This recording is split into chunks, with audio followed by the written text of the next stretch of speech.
Join ForumIAS Academy, trusted by hundreds of toppers, including IAS Rank 1 Shruti Sharma.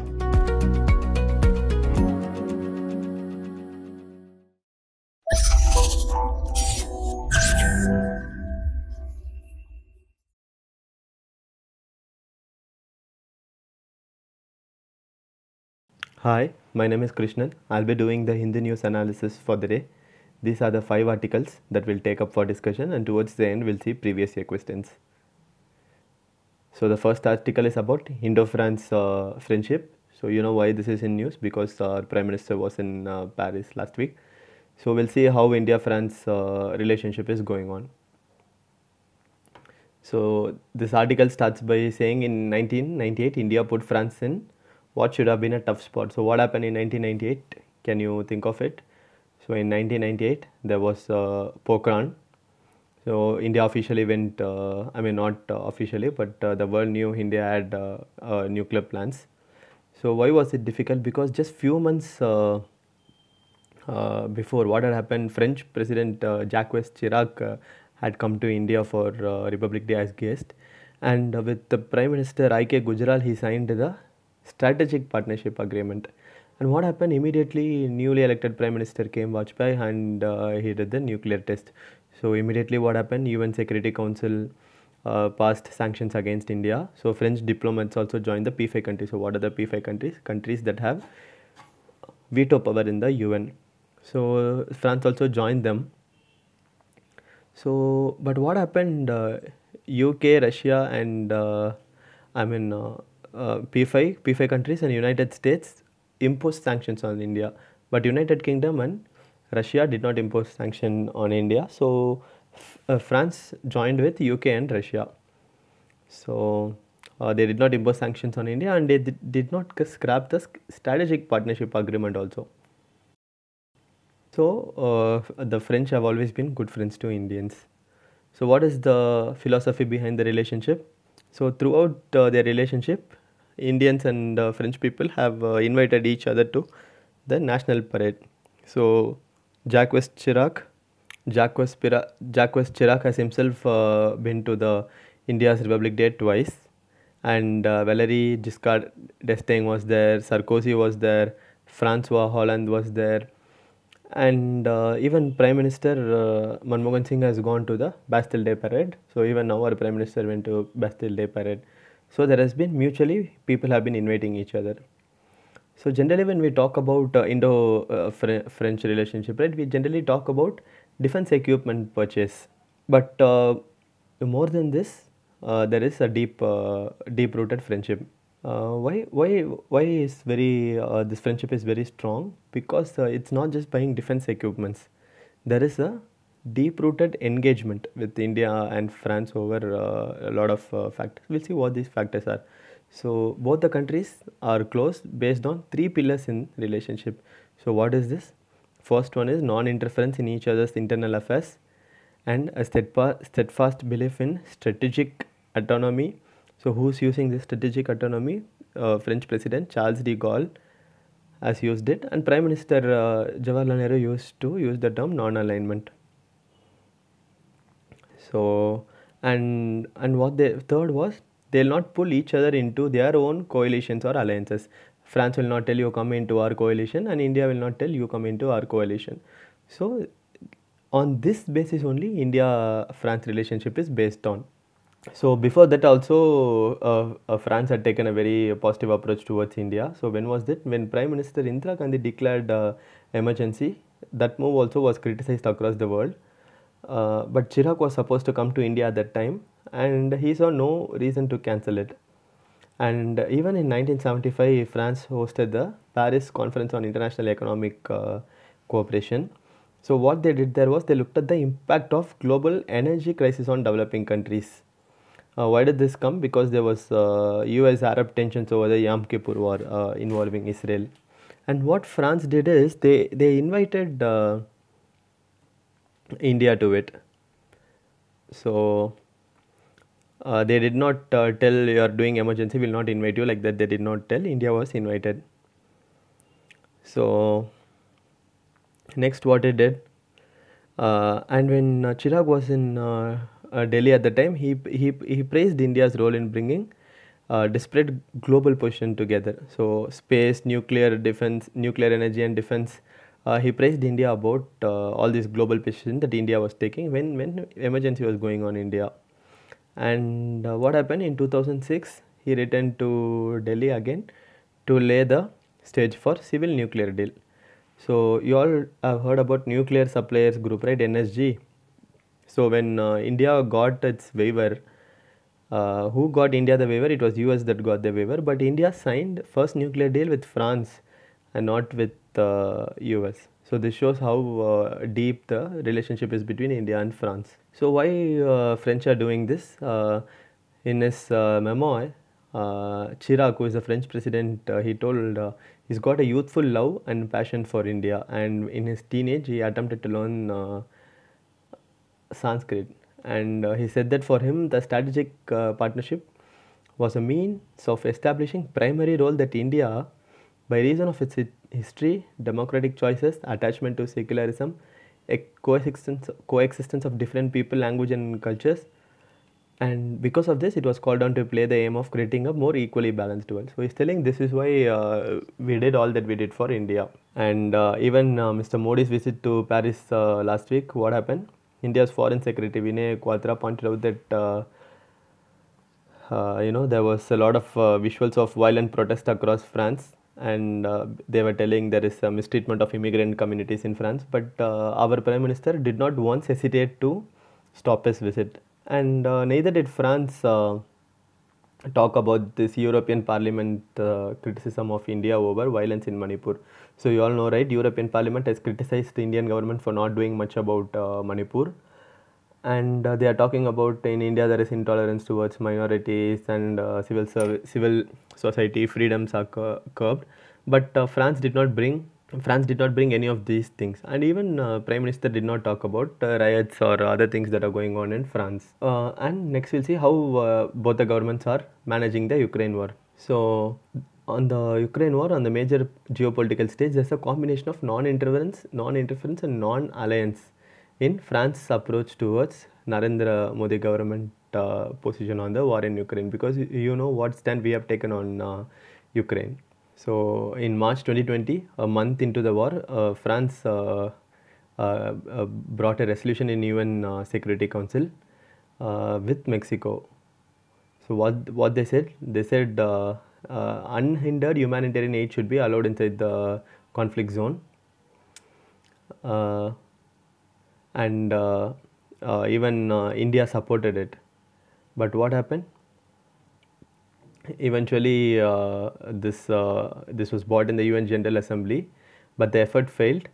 And what happened? India abstained from voting, but Paris only brought the resolution, and India abstained from voting. But France did not express any disappointment over it.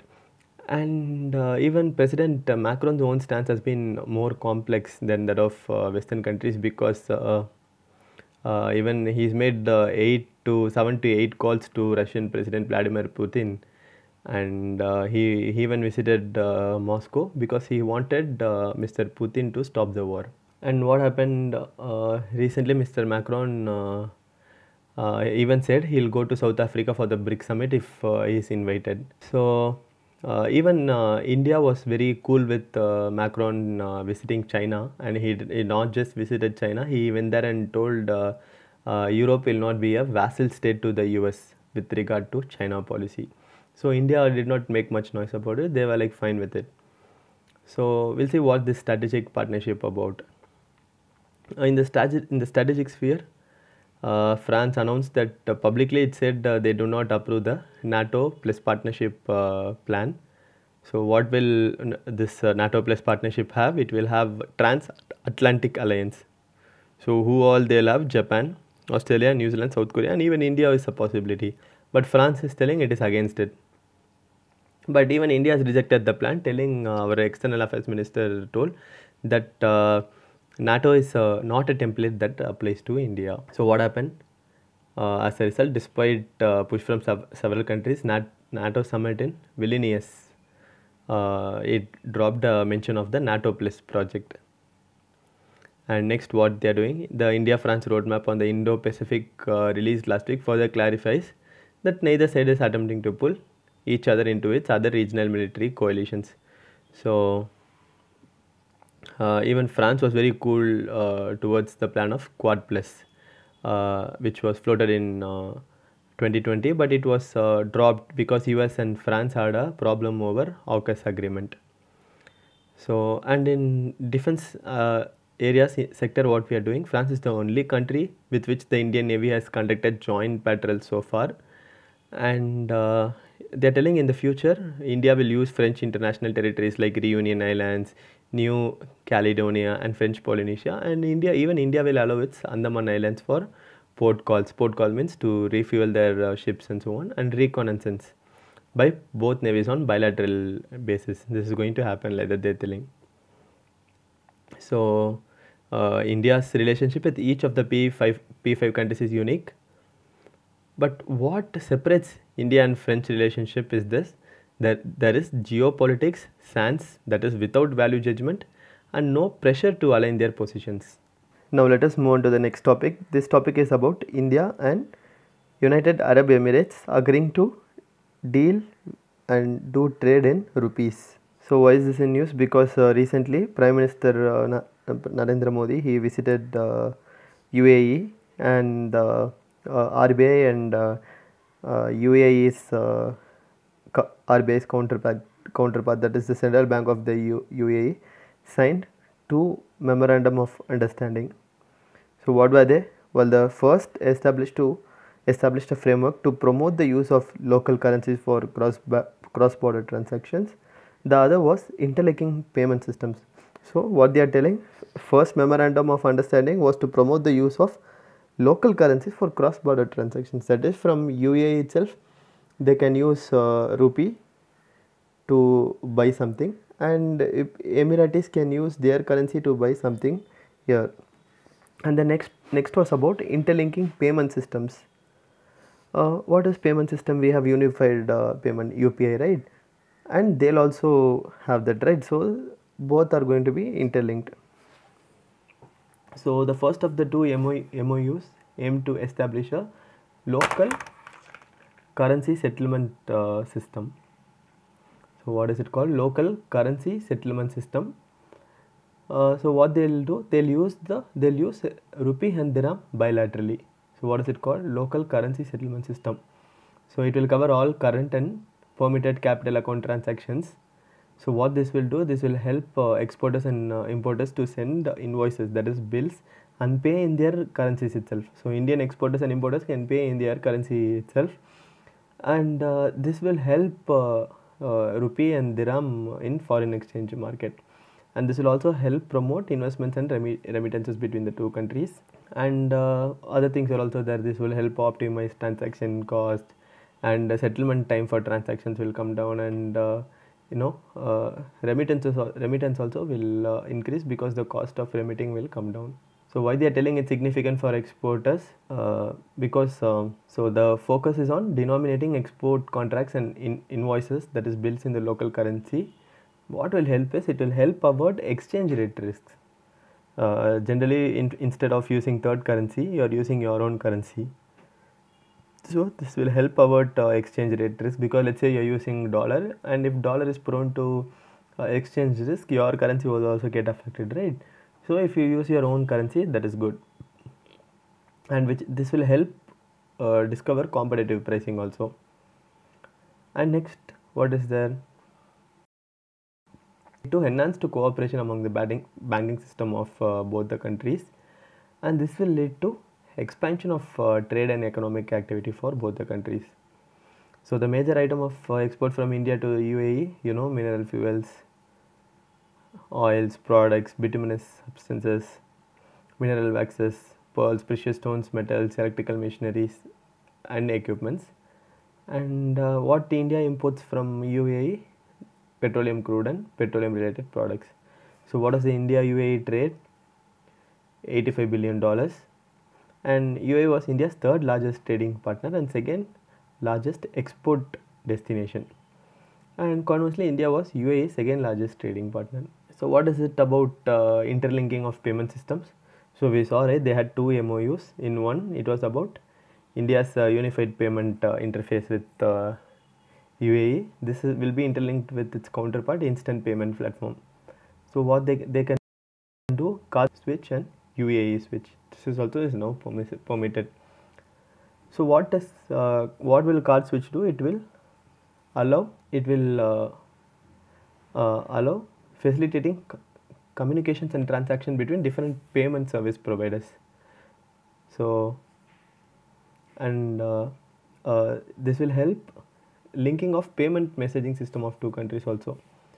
So what did the banking regulator RBI say with this regard? They said UPI IPP linkage will help users to make fast, convenient, safe and cost effective cross-border fund transfer. So I hope you get what they are trying to say.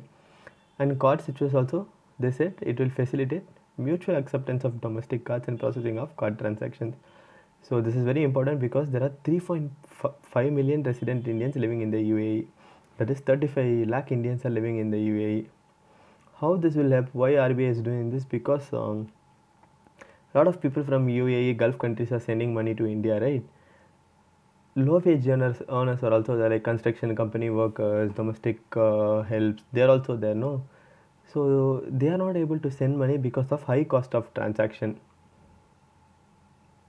So there are exchange rate and all those things. So a lot of cost happening because of remittance. So in fact, IMF has told in 2020 that this formal remittance involves high fixed cost and are very expensive. So low income individuals do not send money in formal channels and they use cheaper informal alternatives. So that is why UPI IPP linkage will address all these problems in real time. So RBI is doing like this in recent past. It is doing a lot of these things because recently Singapore's PayNow and NPCI, they have collaborated, and because of this, what officials of the Monetary Authority of Singapore are telling, now transaction of remittances would become 10% cheaper. So NPCI also, it has allowed non-resident accounts with international numbers to get into UPI ecosystem. So far users from 10 countries, Singapore, Australia, Canada, Oman, Qatar, US, Saudi Arabia, UAE, UK, Hong Kong, they are all using this. So what the World Bank has noted in its 2023 Migration and Development Brief, that India experienced 24.4% increase in remittances to $11 billion in 2022 on a year-on-year basis. So this is 3.3% of India's GDP. This is 3.3% of the GDP. Imagine how huge it is. And it further stated that at present remittance inflows from GCC countries, that is Gulf countries, accounts for 28% of the country's total remittance, and it increased in 2022 because in 2018-19 and all, it went down because of oil crisis, and 2022 because of corona it went down, but now it is increasing. And energy prices are high, right? So it has favored employment and incomes of less skilled Indian immigrants in GCC countries. And GCC governments are taking a lot of measures to curb food price inflation. So this is also helping migrants there. So because of that, they are able to send more money back to India. So 36% of the remittances in UAE were attributed to high skilled and largely high tech Indian migrants in the US, UK and Singapore. So of all the remittances, 36% only you get from high skilled and high tech Indian migrants. Rest and all these kind of low income earners only. Now let us move on to the next topic. This topic is about UK's illegal migration bill, which is going to become a law.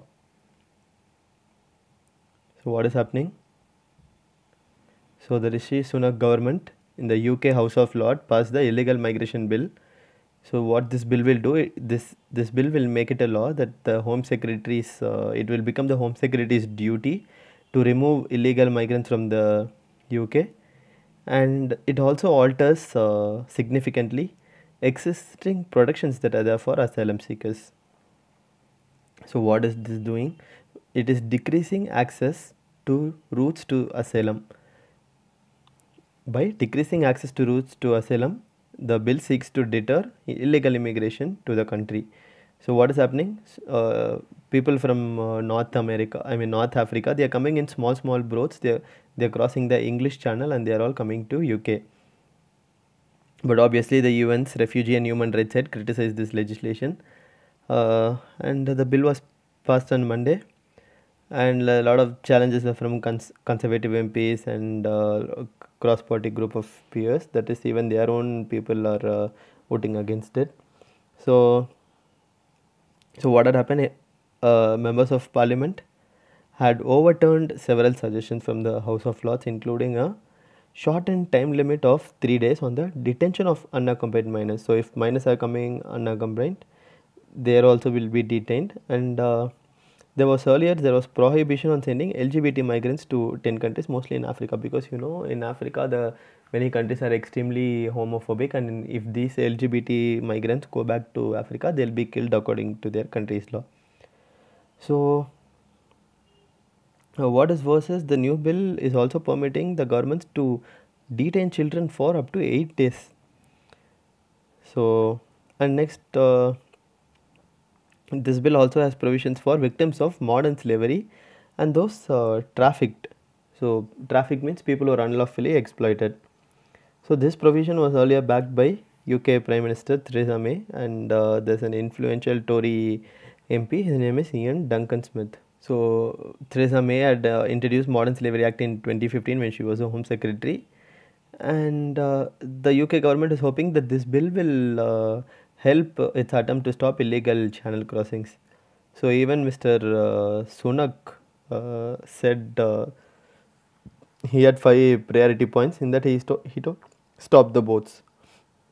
Why stop the boats means he's telling people coming in small boats and crossing the English Channel. So for that they are telling stop the boats. So close to 45% asylum applications in 2022 were from those who crossed the English Channel to reach the UK. And earlier there was a plan to remove refugees, to send them back to Rwanda. It was declared illegal by UK Court of Appeal, and now the UK government is planning to appeal the decision in the Supreme Court. But what the UK is telling for decades, we have provided refuge to those in need. This is in line with international obligation. So far we have done, but now we look into it, like that they are telling. So what this is doing, this new legislation is eroding the legal framework that has protected so many refugees. Now they are exposed to a lot of risk because of this law, like that UN High Commission for Refugee is telling. So the bill will become law later this week because it has to get the royal assent. So because of this, refugees will have a lot of problems. Now let us move on to the next article. This article is about a fascinating fusion of rock art that was found in Andhra Pradesh, Rudragiri. So where is this Rudragiri Hills? It is located in Guntur district of Andhra Pradesh, and it celebrates historical past and a lot of archaeological monuments. So it has a combination of prehistoric rock paintings, Mesolithic period, and artwork from 𝐂𝐡𝐚𝐧𝐧𝐞𝐥 dynasty. So